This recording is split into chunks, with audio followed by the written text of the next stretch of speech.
Hi welcome back to our channel. So today mini vlog பார்க்கலாமா?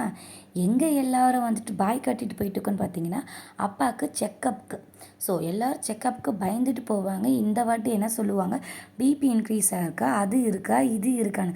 So நாங்களாம் family trip மாதிரி ஜாலியாக போயிட்டுருக்கோம். ஸோ அப்பாவுக்கு நாங்கள் எங்கே செக்கப் போகிறோன்னு பார்த்தீங்கன்னா பாலக்காடு. ஸோ பாலக்காடில் வந்துட்டு ஹாஸ்பிட்டல் நேம் பார்த்தீங்கன்னா தங்கம் ஹாஸ்பிட்டல். கிட்டத்தட்ட நான் 9th ஸ்டாண்டர்ட் படிக்கும் போதுலேருந்தே அப்பாவுக்கு பாடியில் வந்து ஒரு சின்ன இஷ்யூ. ஸோ அப்போலேருந்து இப்போ வரைக்குமே அவருக்கு கேரளா மெடிசின்ஸ் தான் எடுத்துக்குது.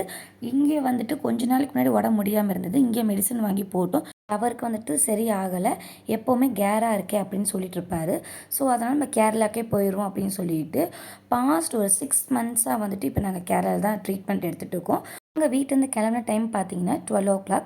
ஸோ வந்துட்டு சாப்பாடெலாம் எல்லாம் எடுத்துகிட்டு வந்தாச்சு. போகிற வழியில் வந்துட்டு ஒரு கருப்பசாமி கோவில் இருந்தது. சாரி, இது கோவில்னு சொல்ல முடியாது, ஒரு ஆசிரமம் சொல்லலாம். ஸோ இங்கே தான் சாப்பிட்றதுக்கு நிறுத்தணும். போன வாட்டியுமே இங்கே தான் சாப்பிட்டோம், இந்த வாட்டி இங்கே தான் சாப்பிட்லாம் அப்படின்னு சொல்லிட்டு நிறுத்தணும். கார்லேருந்து இறங்குனதுமே ஒருத்தர் வந்து கத்த ஆரம்பிச்சிட்டாரு. யாருன்னு பார்த்தா அவர் ஒரு மனநலம் பாதிக்கப்பட்டவர். ஸோ கையில் குச்சிலாம் வச்சுனா குழந்தையெல்லாம் வர வச்சுருக்கோம். ஸோ எதுக்கு பிரச்சனை அப்படின்ட்டு நாங்கள் வந்துட்டு கொஞ்சம் தள்ளி உட்காந்து சாப்பிட்டுக்கலாம் அப்படின்னு சொல்லிட்டு நான், அம்மா, பிரியாலாம் வந்துட்டு நடந்து போயிட்டோம். அப்பாவும் அண்ணாவும் வந்துட்டு காரில் வந்துட்டு இருந்தாங்க. கார் ஓட்டிகிட்டு இருந்தது யாருன்னு பார்த்தீங்கன்னா எங்கள் பெரியம்மா பையன்தான். அங்கே போய் கார் நிறுத்தினதுக்கப்புறம் கையெல்லாம் கழுவிட்டு தம்பியை வந்துட்டு ஃப்ரெண்ட் சீட்டில் உட்கார வச்சுட்டு சாப்பாடு விட்ட ஆரம்பிச்சிட்டேன்.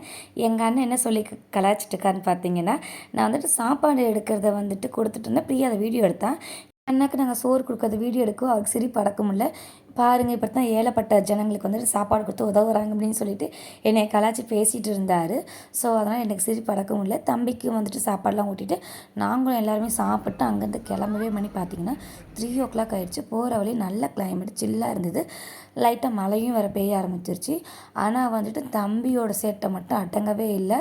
அவனால் அந்த காருக்குள்ளே என்னென்னலாம் பண்ண முடியுமோ எல்லாருமே விழுந்து அக்கப்போர் பண்ணிட்டு ரொம்ப டார்ச்சர் பண்ணிகிட்டு இருந்தான். ஒரு நேரம் முத்தம் கொடுத்துட்டு அப்புறமா கடிக்க ஆரம்பிச்சிட்டான், அப்புறம் அடிக்க ஆரம்பிச்சிட்டான். ஸோ எல்லா வேலையும் பண்ணிட்டு இருந்தான்.